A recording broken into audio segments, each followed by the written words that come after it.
இன்றைக்கி ஒரு புதுமையான கேரட் ஷேக் பார்க்கலாங்க. 4 கேரட் குக்கரில் வேக வச்சு எடுத்துக்கோங்க.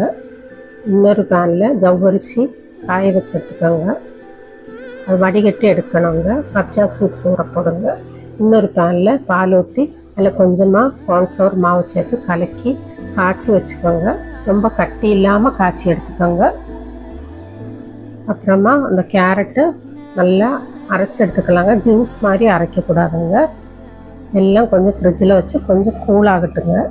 கூலான பிறகு இந்த காய்ச்சின பாலில் அரைச்சி வச்ச கேரட்டு, வேக வச்ச ஜவ்வரிசி, சப்ஜா சீட்ஸ் எல்லாம் சேர்த்து கலக்கிக்கோங்க. அவ்வளோதாங்க. கப்பில் ஊற்றி சர்வ் பண்ண வேண்டியதுதான். மேலே நட்ஸு, பாதாம் எல்லாம் போட்டு டெக்கரேட் பண்ணிக்கிடுங்க. குடிச்சு பார்த்து எப்படி இருக்குன்னு சொல்லுங்கள்.